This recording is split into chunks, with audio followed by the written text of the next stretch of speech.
ഗസയിലെ മാധ്യമപ്രവർത്തകരുടെ എല്ലാം പതിവ് പോലെ മറിയം അബൂദക്കയും ഒരു ഒസ്യത്ത് തയ്യാറാക്കി വെച്ചിരുന്നു. രണ്ടു കാര്യങ്ങൾ. ഒന്ന്, സഹപ്രവർത്തകരോടാണ്. തന്റെ സംസ്കാര ചടങ്ങിൽ കരയരുത്. താൻ മരിച്ചാലും തനിക്ക് അഭിമാനമുണ്ടാകും വിധം ജീവിക്കണമെന്ന് 13കാരനായ മകൻ ഗൈത്തിനോടും അവർ നിർദ്ദേശിച്ചു. തങ്ങൾക്ക് ലഭിച്ച നിർദ്ദേശം പാലിക്കാനായി മറിയത്തിന്റെ മൃതദേഹത്തിനരികെ കണ്ണീരടക്കി പിടിക്കാൻ പാടുപെടുന്നുണ്ടായിരുന്നു അവരുടെ സഹപ്രവർത്തകർ. ഗസയിലെ ജനങ്ങളുടെ ദുരിതങ്ങൾ, പ്രത്യേകിച്ച് കുട്ടികളുടെയും സ്ത്രീകളുടെയും ജീവിത വെല്ലുവിളികൾ ഫോട്ടോകളിലൂടെയും വീഡിയോകളിലൂടെയും ലോകത്തിന് മുന്നിൽ എത്തിച്ചിരുന്നു മറിയം. ഗസയിലെ ഖാൻ യൂനിസിലുള്ള നാസർ മെഡിക്കൽ കോംപ്ലക്സിന്റെ എമർജൻസി കെട്ടിടത്തിൽ റിപ്പോർട്ട് ചെയ്യുന്നതിനിടെ ഇസ്രയേൽ ബോംബെറിഞ്ഞ് കൊന്നുകളഞ്ഞ മാധ്യമപ്രവർത്തകരിൽ ഒരാൾ കൂടിയായിരുന്നു മറിയം. ആ ജീവിതത്തെക്കുറിച്ച് അറിയാം. സ്വാഗതം ഇൻഡെപ്തിലേക്ക്.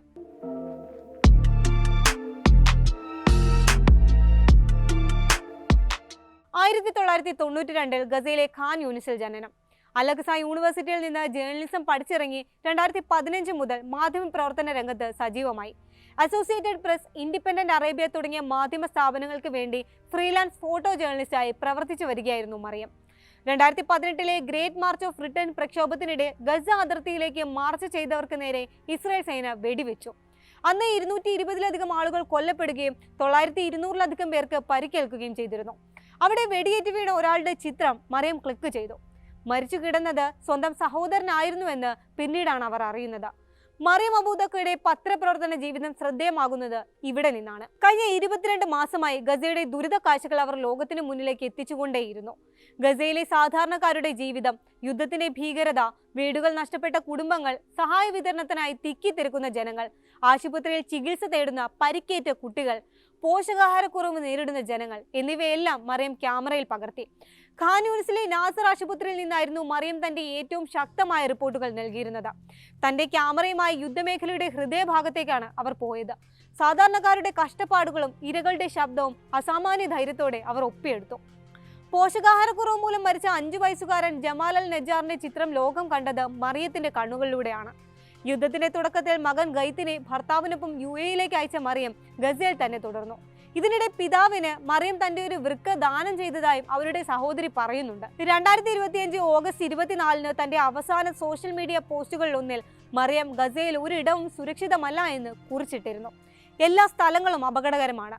എല്ലായിടത്തും ഇസ്രായേൽ ബോംബെറിയുന്നു. തകർന്നു വീഴുന്ന ഓരോ വീട്ടിലും ഓരോ കഥയുണ്ട്. ഓരോ വീട്ടിലും ഒരു തടവുകാരനുണ്ട്.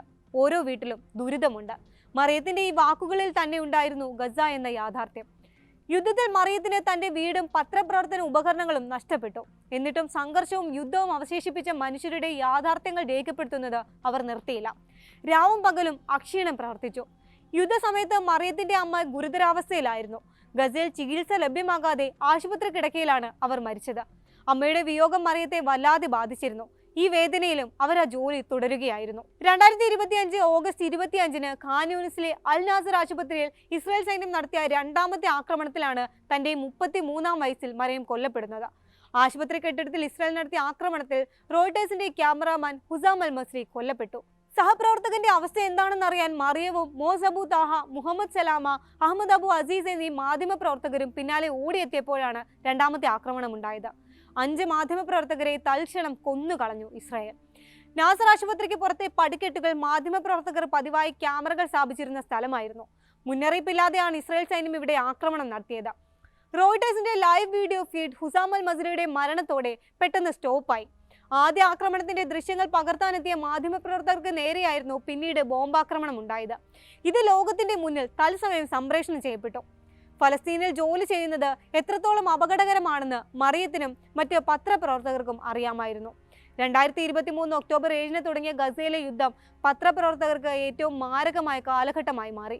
5 മാധ്യമപ്രവർത്തകരെ പരസ്യമായി കൊന്നു തള്ളിയിട്ടും ജേർണലിസ്റ്റുകളെ ഞങ്ങൾ ലക്ഷ്യമിടുന്നില്ല എന്നാണ് IDF ആവർത്തിക്കുന്നത്. നാസർ ആശുപത്രിയുടെ മേൽക്കൂരയിൽ ഹമാസ് അംഗങ്ങൾ IDF സൈനികരെ നിരീക്ഷിക്കാൻ സ്ഥാപിച്ച ക്യാമറ നിർവീര്യമാക്കുക എന്നതായിരുന്നത്രേ ലക്ഷ്യം. 1.5 വർഷത്തിലേറെയായി മറിയം തന്റെ മകനെ കണ്ടിട്ട്. മരണം പിന്നാലെയുണ്ടെന്ന് മനസ്സിലാക്കിയിട്ടാകണം അവരൊരു കത്ത് എഴുതി വെച്ചിരുന്നു അവന്. കരയരുത്, അമ്മയ്ക്ക് വേണ്ടി പ്രാർത്ഥിക്കണം. ഗൈത്ത്, നീ എന്റെ ഹൃദയവും ആത്മാവുമാണ്. എന്റെ തല നീ ഉയർത്തിപ്പിടിക്കണം. കഠിനമായി പരിശ്രമിക്കണം. മികവ് പുലർത്തണം. കഴിവുള്ളവനാകണം. എന്റെ പേര് നിലനിർത്താൻ ഗൈത്തിന്റെ ഭാവി മകൾക്ക് മറിയം എന്ന് പേര് നൽകണമെന്നും അവർ എഴുതി. മറിയത്തിനെ പോലെയുള്ള മാധ്യമപ്രവർത്തകരുടെ ജോലി ലോകത്തിന് ഗസയിലെ യുദ്ധത്തിന്റെ യഥാർത്ഥ ചിത്രം കാണിക്കുന്നതിന് അനിവാര്യമാണ്. എന്നാൽ ഈ ജോലിക്ക് അവർ ജീവന്റെ വില കൊടുക്കേണ്ടി വരുന്നു. 5 മാധ്യമപ്രവർത്തകരടക്കം 20 പേർ കൊല്ലപ്പെട്ട സംഭവത്തിൽ അന്വേഷണം നടത്തുകയാണെന്ന് ഇസ്രായേൽ പ്രധാനമന്ത്രി ബെഞ്ചമിൻ നെതന്യാഹു പറഞ്ഞു. ആക്രമണത്തിൽ ദാരുണമായ അത്യാഹിതമെന്ന് വിശേഷിപ്പിച്ച നെതന്യാഹു സംഭവത്തിൽ സൈനിക ഉദ്യോഗസ്ഥർ സമഗ്രമായ അന്വേഷണം നടത്തി വരികയാണെന്നും പറഞ്ഞു.